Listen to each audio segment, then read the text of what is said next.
오늘 우리에게 주시는 하나님 말씀은 사도행전 4장입니다. 1절 사도들이 백성에게 말할 때 제사장들과 성전 맡은 자와 사두개인들이 이르러 예수 안에 죽은 자의 부활이 있다고 백성을 가르치고 전함을 싫어하여 그들을 잡으며 날이 이미 저물었으므로 이튿날까지 가두었으나 말씀을 들은 사람 중에 믿는 자가 많으니 남자의 수가 약 5천이나 되었더라. 아멘. 이 봉독한 말씀을 가지고 한 번뿐인 인생 어떻게 사시렵니까? 라는 제목으로 하나님 말씀을 듣습니다. 제자들이 외친 이야기는요, 오직 예수.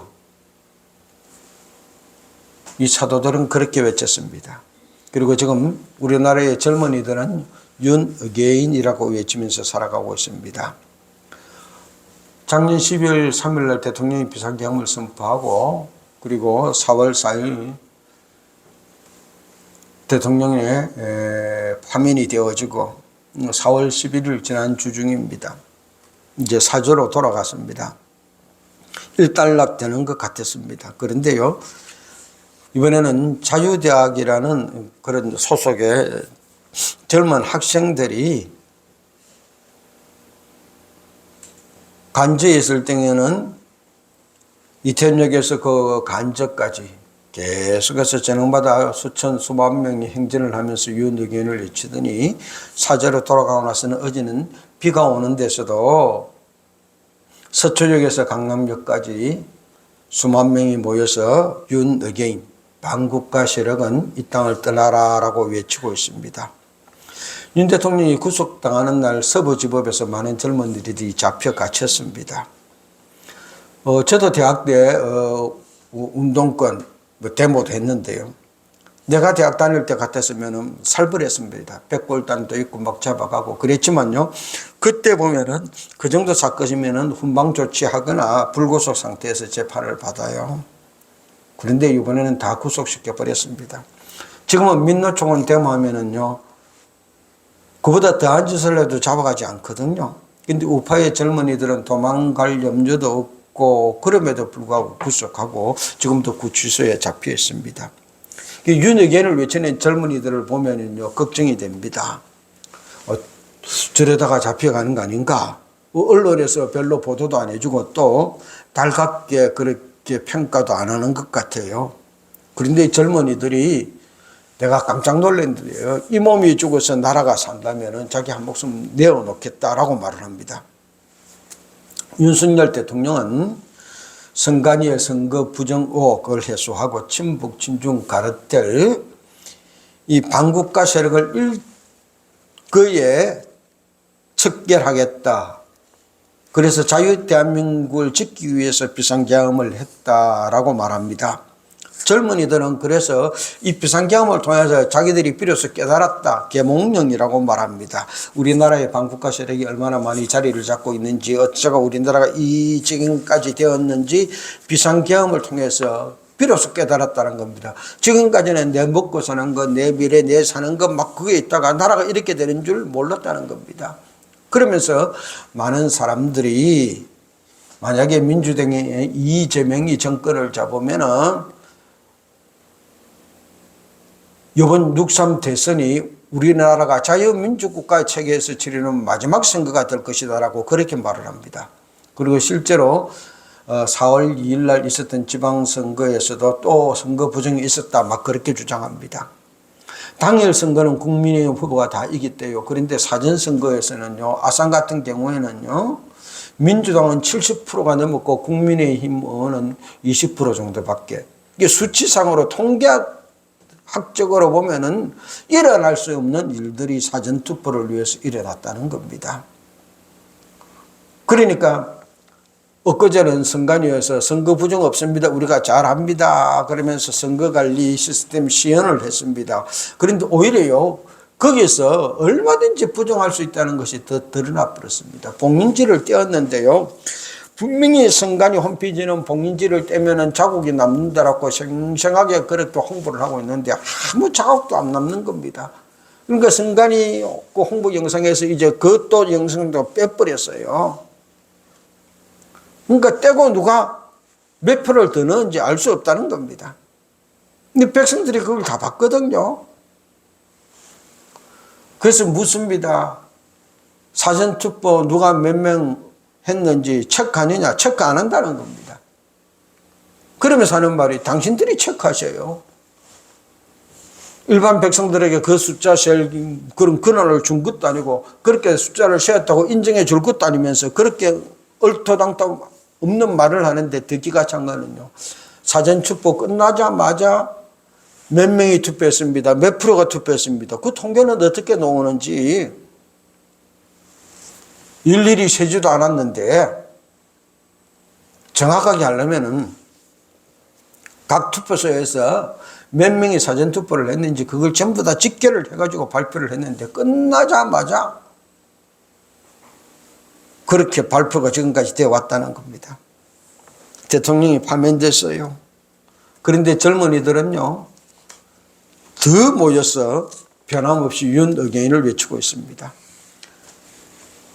다시 대통령 선거에 나와서 헌재 판단이 아닌 백성들의 판단을 받아보라는 겁니다. 저도 대학 때 민주운동 한다고 그러고 학생운동과 데모 해본 경험이 있습니다. 그 경험 비춰보면 이러다간 저 젊은이들이 걱정이다 싶어요. 그때는 총학생회가 앞장섰습니다. 그리고 학생들은 따라왔어요. 민주화를 외치고 직접 선거를 하자. 그거 우리가 외쳤습니다. 그런데 지금은요, 총학생회가 외치는 게 아니라 대학생 한 명 한 명 개개인이 모여서 그들이 외치는 겁니다. 자발적으로 수만 명이 모였습니다. 이런 때는 지금까지 우리나라 역사상 없었거든요. 그런 상황 속에서 우리는 오늘 고난주간을 맞았습니다. 예수님이 우리를 구원하기 위해 십자가를 지시고 고난당한 그 주간, 우리가 주님의 고난에 동참하는 주간입니다. 골로새서 1장 24절 말씀입니다. 나는 이제 너희를 위하여 받는 괴로움을 기뻐하고 그리스도의 남은 고난을 그의 몸된 교회를 위하여 내 육체에 채우노라. 사도 바울이 골로새 교회를 향하여 편지 쓰기를 나는 너희를 위하여 받는 괴로움을 기뻐한다. 골로새 교회를 위해서 내가 괴로움을 받겠다는 겁니다.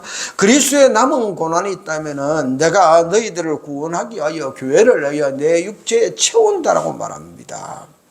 바로 이것이 우리가 이 고난주간을 보내면서 가져야 될 마음이요 자세요 삶입니다. 자유대학의 젊은이들이 어제 그 장대비를 맞으면서 윤의견을 외치면서 고생하는 모습을 봤습니다. 자기들에게 아무 유익도 돌아오지 않습니다. 그러다 잘못되면 잡혀갈 수 있고 감방 가야 됩니다. 그런데요, 자유대한민국을 위하여 이 몸이 죽어서 나라가 산다면 그러면서 한 목숨 바치겠다고 그렇게 나서서 빗속을 행진하는 겁니다. 그 모습 바라보니요, 가슴이 찡하고 젊을 때 생각이 났습니다. 자유대학의 젊은이들의 외침의 상황이나 오늘 이 사도행전 4장에 나오는 사도들의 예수 부활을 외치는 상황이나 비슷합니다. 사도들이 예수 부활을 외치는 상황은 어땠습니까? 대제사장, 승전 맡은 자, 사두개인은 예수님의 부활을 가르치는 것을 싫어했습니다. 그래서 백성들에게 전하지 못하게 했어요. 2절 말씀입니다.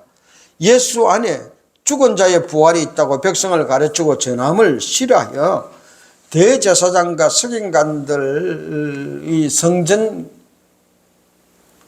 관리들은 사도들이 예수 부활 외치는 걸 싫어합니다. 그들의 사주에 따라서 백성들이 예수님을 십자가에 못 박아라고 외쳤고 그래서 예수님이 십자가에서 죽었습니다. 그러면 끝날 것이라고 생각했습니다. 예수님만 십자가에서 죽으면 예수 따르는 사람들도 다 흩어질 것이고 백성도 뿔뿔이 흩어지고 다 끝날 것이라고 생각했어요. 그런데 그들의 생각과는 정반대로 예수님이 돌아가신 지 사흘 만에 부활해버렸습니다. 전무후무한 일이 일어난 거예요. 십자가에서 죽은 사람이 살아났다. 예수님이 죽으면 끝이라고 얘기했는데 죽음을 딛고 부활해버린 겁니다. 다시 살아날 줄 알았으면 죽이지 않았을 거예요. 살아나버리니 예수를 죽인 것이 더 큰 기적의 원인이 되어버렸습니다. 이제 더 많은 백성들이 부활한 예수를 따라갈 것이 뻔한데, 그래서 제사장들, 성전 맡은 자들, 사두개인들, 서기관들이, 이 제자들이 예수님의 부활에 대해서 말 못하도록, 예수에 대해서 이야기 못하도록 제자들을 급박하는 겁니다. 어떻게 하든지 막으려고 합니다. 그래서 심지어 제자들을 협박하고요, 가르치도 말라고 엄포를 놓습니다. 16절 17절 말씀입니다. 이 사람들을 어떻게 할까? 그들로 말미암아 유명한 표적 나타나는 것이 예루살렘에 사는 모든 사람에게 알려졌으니 우리도 부인할 수 없는지라. 이것이 민간에 더 퍼지지 못하게 그들을 위협하여 이후에는 이 이름으로 아무에게도 말하지 말게 하자 하고 그들을 불러 경고하여 도무지 예수 이름으로 말하지도 말고 가르치지도 말라니. 그들도 예수님이 부활한 것 알았습니다. 그들도 예수 이름으로 안전병이가 일어나는 기적이 나타나는 것을 알았습니다. 알지만 이 이야기 백성들에게 더 알리지 말라는 겁니다. 감추자는 겁니다. 덮어버리자는 겁니다. 그래서 제자들을 불러서 경고했습니다. 너 한 번만 더 그러면은 어떻게 되는지 알지? 예수 이름으로 절대 말하지 마. 가르치지도 말라. 심지어는요, 그것도 모자라니 감옥에 가두어 버렸습니다. 3절 말씀입니다.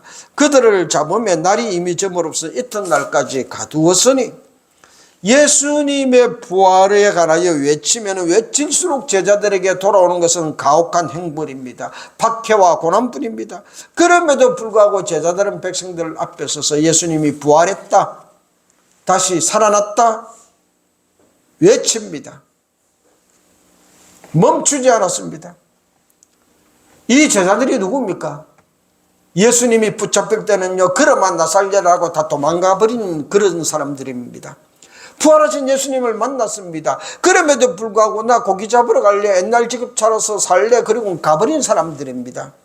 이 제자들이 도대체 대제사장과 관리와 서기관 사두개인들의 이 제지에도 불구하고 예수님에 관하여 전파하게 된 이유가 무엇입니까? 어떤 계기로 이렇게 변하였습니까?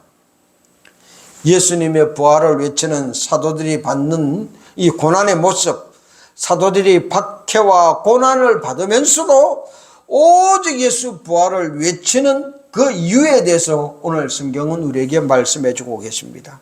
첫 번째로 사도들이 성령 충만하여 예수님의 부활을 전할 수밖에 없었다라고 말씀하십니다. 8절 말씀입니다. 이에 베드로가 성령이 충만하여 이르되 백성의 관리들과 장로들아. 오늘 하나님 말씀은 이 사도들이, 그러만 날 살려라 도망가던 사도들이 이렇게 감옥에 갇히면서까지 예수님에 의해서 외친 이유는 성령 충만했기 때문이라고 말씀하십니다. 성령이 충만하니 예수님의 부활을 전하는 겁니다. 당당히 말합니다.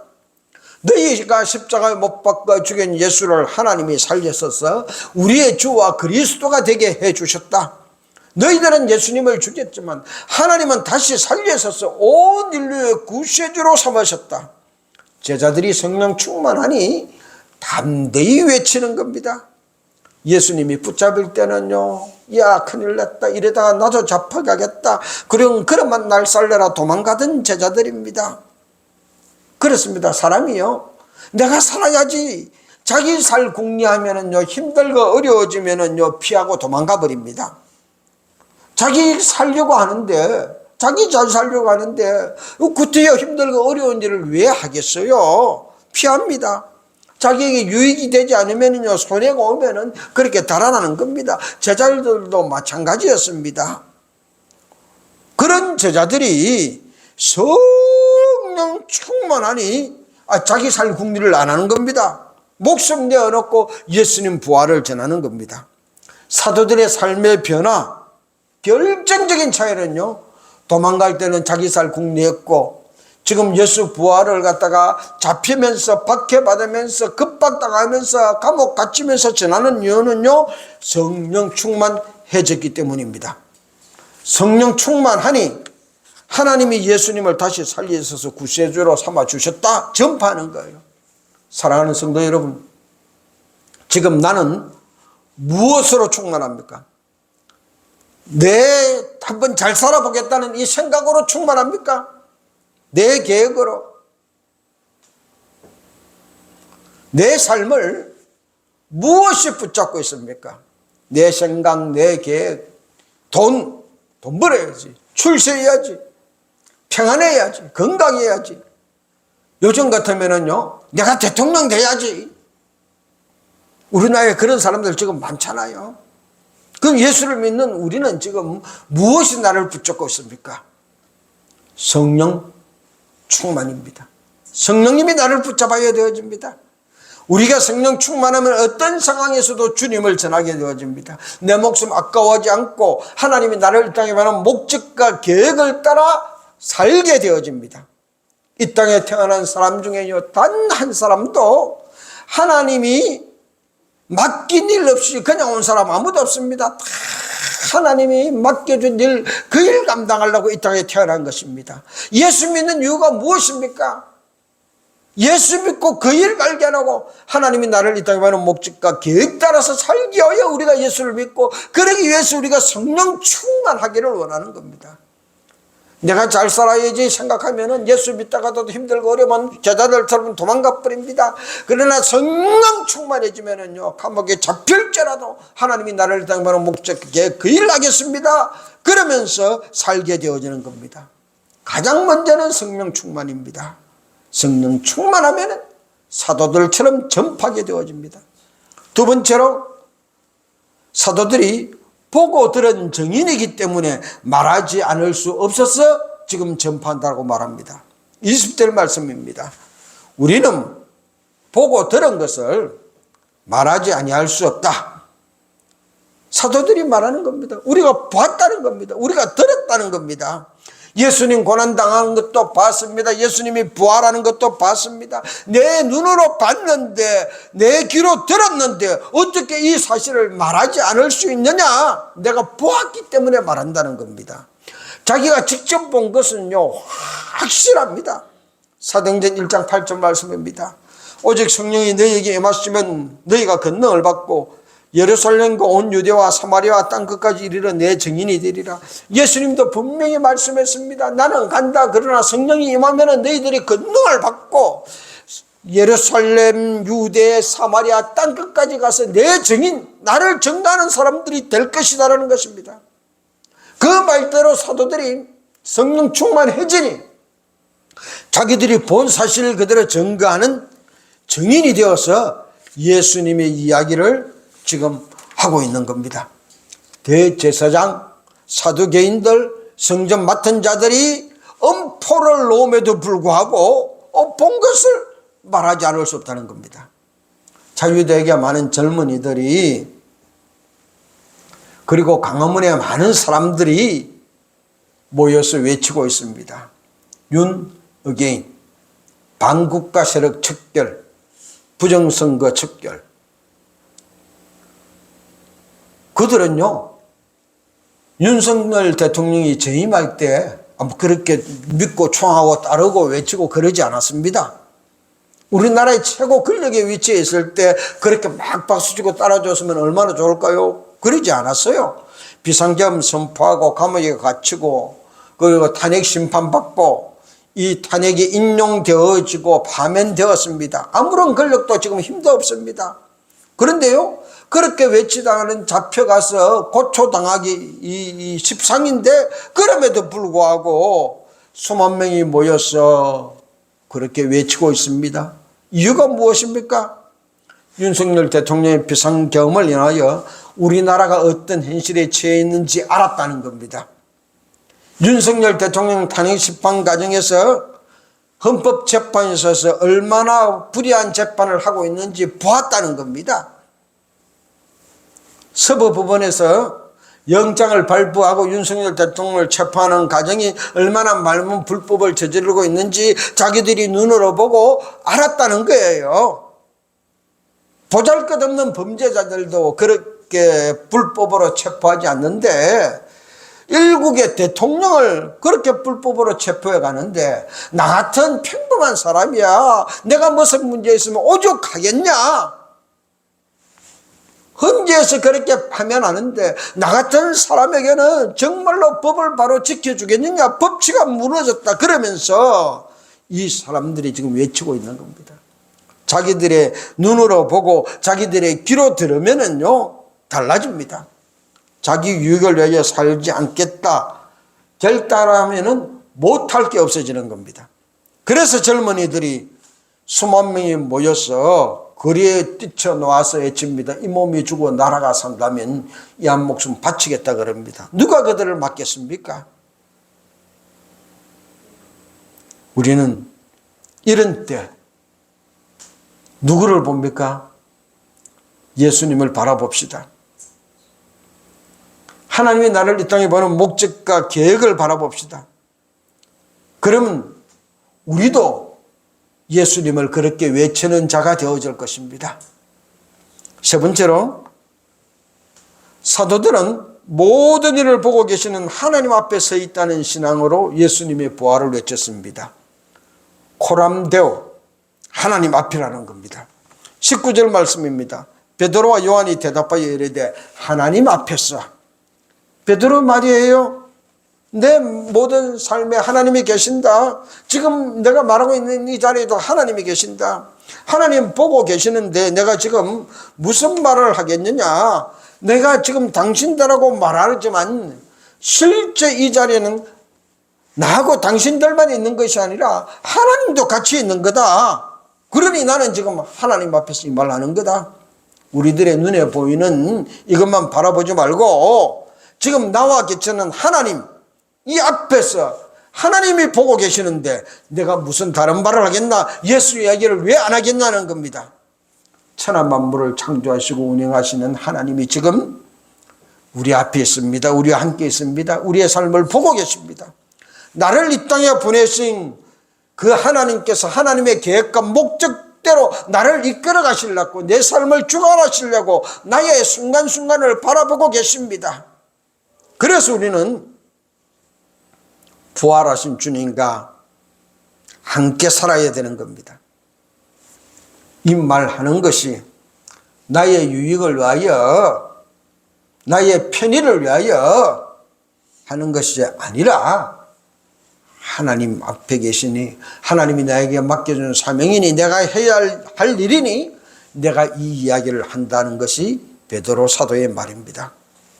우리가 살면서 하는 모든 일, 모든 말 하나님은 듣고 계시고 보고 계십니다. 그러면서 말씀하십니다. 그래 내가 너보고 그 일 하라고 이 땅에 보냈지 않느냐. 내가 힘들다고 어렵다고 그 일 하는 것을 세상이 싫어한다고 안 한다면은요 나를 보고 계시는 하나님 얼마나 가슴 아프시겠습니까? 하나님이 보고 계시는데 우리가 어떻게 하나님이 계획하신 그 일을 하지 않을 수 있겠습니까? 나를 이 땅에 보내신 하나님이 지금도 우리를 보고 계십니다. 그 일 하기를 원하고 계십니다. 마지막으로 제자들은 관리들, 사람들 말 듣는 것보다 하나님 말씀을 듣고 따를 수밖에 없기 때문에 예수님의 부활을 전한다 말씀하십니다. 19절 말씀입니다. 베드로와 요한이 대답하여 이르되 하나님 앞에서 너희 말을 듣는 것이 하나님의 말씀을 듣는 것보다 옳은가 판단하라. 그렇습니다. 우리가 세상 안에서 네가 한번 생각해봐라. 내가 누 말 듣는 것이 옳은지 이 말을 할 줄 알아야 됩니다. 사랑하는 성도 여러분, 권력 있는 사람, 돈 많은 사람, 이 땅에서 내 직장을 좌지우지할 수 있는 사람 분명히 있습니다. 잘라버릴 수도 있어요. 내가 쫓겨날 수도 있어요. 보통 사람들은 그런 사람들을 눈치 봅니다. 그래서 그 말 따라 살아갑니다. 그런데 제자들은 그 사람들 앞에서 우리가 내 살 잡고 너희 말을 듣겠느냐? 우리는 하나님 말씀 듣는다. 그러면서 예수님 부활을 외칩니다. 엄포를 놓아도 감옥을 가두어도 매를 때려도 할 수 없다. 우리는 하나님 말씀 들을 수밖에 없다는 겁니다. 실제로 초기 교회는요, 예수 믿으면 유대 공동체에서 쫓겨났습니다. 삶이 힘들어지는 거예요. 예수 믿어서 부자 되고 예수 믿어서 백 낳고 예수 믿어서 잘 사는 게 아닙니다. 예수 믿었기 때문에 공동체에서 외톨이 되어지고 일가 친척과 사이에서도 외톨이 되어지는 거, 직장도 있고 먹고 살기도 힘들어집니다. 그러니요, 예수 믿는 사람들의 삶이 더 힘들어집니다. 그래서 초기 교회에 나타난 게 예수 믿기로 한 사람들이, 돈 있는 사람들, 재산 있는 사람이 그 재산을 팔아서 교회에 바치는 겁니다. 그 사람들 같이 먹고 살게 합시다. 예수 믿으면은요, 부자 되는 게 아니라 자기 재산을 다 교회에 바쳤습니다. 그래야 예수 믿었기 때문에 직장에 잃어버리고 쫓겨나온 사람들이 살 수 있기 때문에 그들은 그러면서 예수를 믿기 시작했습니다. 우리가 잘 아는 대로 나중에 카타콤, 지하 동굴에 숨기도 하고 그랬지 않습니까? 예수 믿어서 잘 되는 것이 아니라 세상적으로 바라보면 예수 믿으면 모든 걸 잃어버립니다. 고난의 연속입니다. 공동체에서 추방입니다. 그럼에도 불구하고 그들은 예수님을 믿었습니다. 왜요? 자기들이 봤기 때문입니다. 예수님의 십자가의 죽음과 부활을 보았기 때문입니다. 제자들이 성령 충만하여 자기 삶을 돌보지 않고 지냈기 때문입니다. 사랑하는 성도 여러분, 우리의 삶은 단 한 번뿐입니다. 단 한 번뿐인 삶 어떻게 사실랍니까? 내 유익을 위하여 예수님을 버리고 도망가실랍니까? 아니면 성령 충만하여 죽음을 각오하고 하나님이 이 땅에 바른 목적과 계획을 따라 사실랍니까? 하나님이 보고 계십니다. 하나님이 나와 함께 하십니다. 지금 내가 하고 있는 바로 이 내 앞에 하나님이 나를 물끄러미 바라보고 계십니다. 자유대학의 젊은이들이 비상경험을 통해서 이 나라 상황을 알았다는 겁니다. 대통령 파면 과정을 보고 알았다는 것입니다. 그래서 빛 속에서 윤의계인 외치고 있습니다. 예수를 믿는 사랑하는 성도 여러분, 젊은이들은 이 나라의 현실을 보고 저렇게 외치는데요, 우리는 하나님이 나를 보고 계시는데 우리는 어떻게 살아야 합니까? 지금 우리가 누구 말을 듣고 따라야 합니까? 세상 권력 가진 관리의 말을 들어야 됩니까? 한 사람은 자기가 대통령 되어서 자기의 모든 사법 리스크를 듣고 그렇게 살겠다고 말합니다. 또 한 사람은 대통령이 자리 내려놓고 반국가 세력 어떤 나라를 구하겠다고 그렇게 말하고 있습니다. 이 두 사람 중 누구 말을 듣고 따르시겠습니까? 하나님이 나를 보고 계시는데 누구 말을 따르는 것을 하나님이 기뻐하시고 좋아하시겠습니까?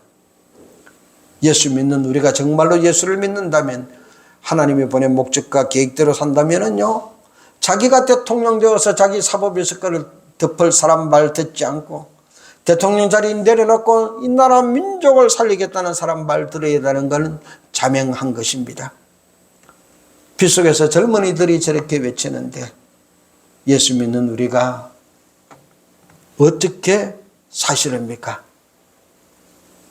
베드로는, 요한은 감방에 갇히면서도 예수 부활을 외쳤습니다. 그들이 보았기 때문입니다. 우리는 성령 충만하여 주님을 보았고 주님이 우리를 보고 계시고 이 나라 현실을 알고 계십니다. 이 나라, 이 상황 속에서 이번 주간도 주님이 기뻐하시는 그 외침 계속 외치면서 살아가십시다. 그렇게 살겠습니다. 결단하는 기도 다 같이 하겠습니다.